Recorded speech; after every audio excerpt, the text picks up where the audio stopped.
સ્વાદની સફર ચેનલમાં આપનું સ્વાગત છે। આજે આપણે બનાવવાના છે આલુ પાલકની સબ્જી। એના માટે આપણે 200 ગ્રામ જેટલો આ પાલક લઈ લીધો છે અને બાફીને એને ગ્રેવી બનાવી લીધી છે।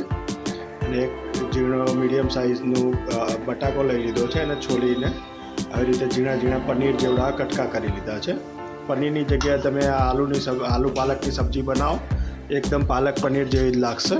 ચાલો આપણે બનાવીએ આલુ પાલકની સબ્જી।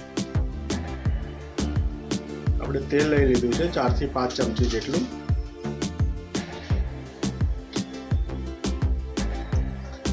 આપણે તેલ ગરમ કરવા માટે મૂકી દીધું છે।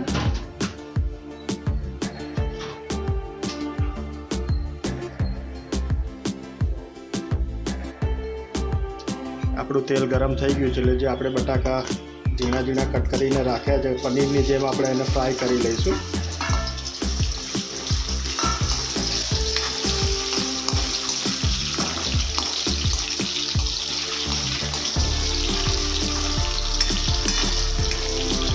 એને એકદમ ધીમા તાપે ચડવા દેવાના છે અંદર, એટલે અંદર સુધી આપણા બટાકા શેકાઈ જાય।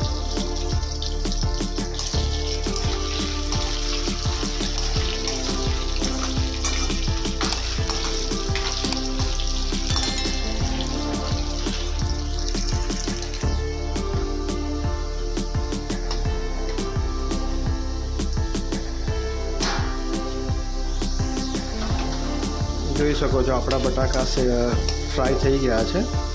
તો આપણે એને કાઢી લઈશું।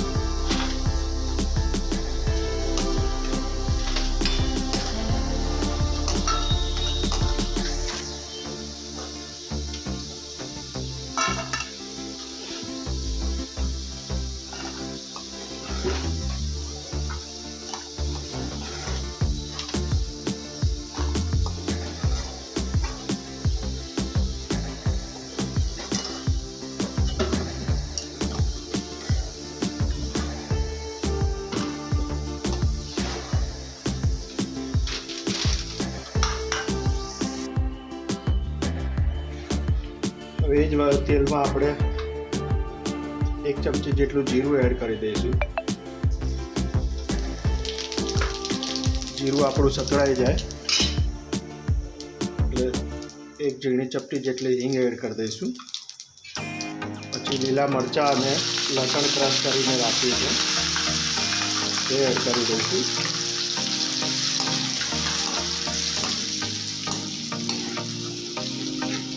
શેકાવા દઈશું આપણે 1 મિનિટ સુધી લસણ અને મરચાંને।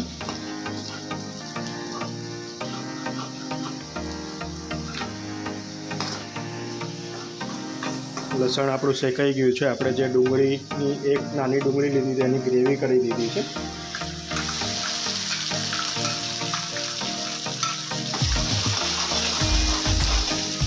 હવે મરચાં, લસણની પેસ્ટ અને ડુંગળીને આપણે થોડી વાર ગ્રેવીને ચડવા દઈશું।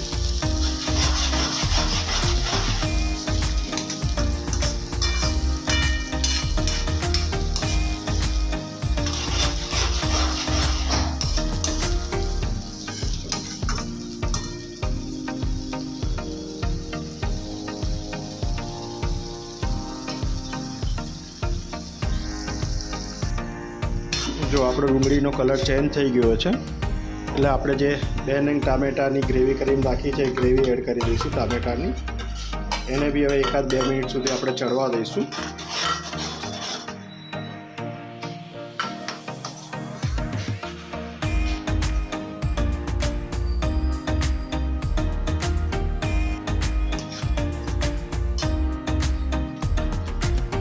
આપણે એમાં હવે સૂકા મસાલા કરી દઈશું।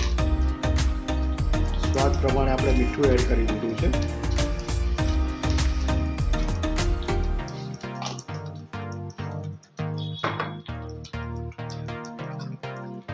ધાણા જીરું પાવડર,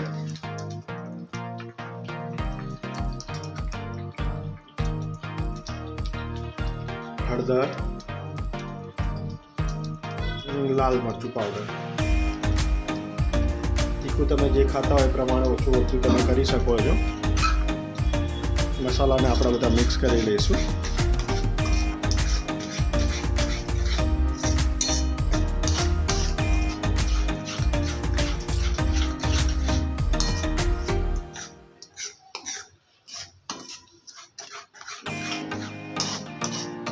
આપણે ગ્રેવીને હજી થોડીક વાર 1-2 મિનિટ સુધી ચડવા દઈશું, એટલે મસાલા બી આપણા બરોબર અંદર મિક્સ થઈ જાય ગ્રેવીમાં.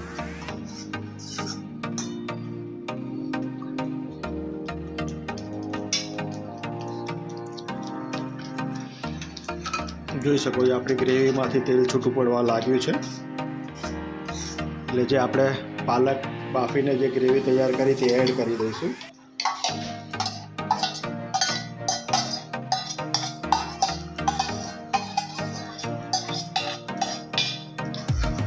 મિક્સ કરી લઈએ બરોબર આપણે પાલકને ગ્રેવી સાથે.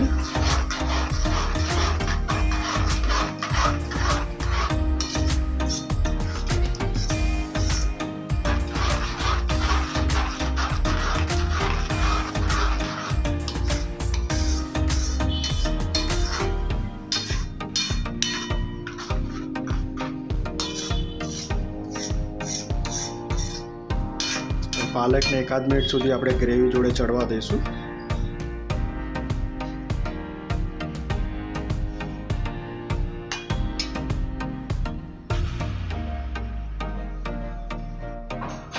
જો આપણો પાલક થઈ ગયો છે, હવે 1 ચમચી જેટલો આપણે ગરમ મસાલો આપણે એડ કર્યો છે. જે આપણા બટાકા ફ્રાય કરીને રાખ્યા છે એ એડ કરી દઈશું.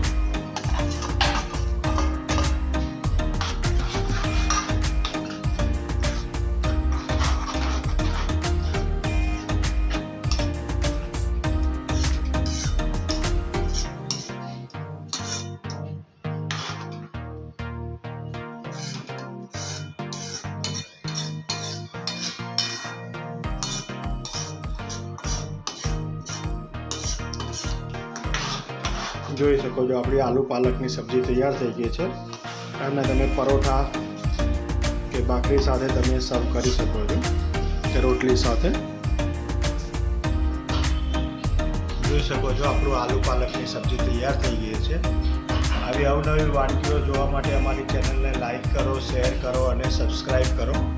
આવી અવનવી વાનગીઓ અમે તમારા સુધી પહોંચાડતા રહીશું. Thank you so much.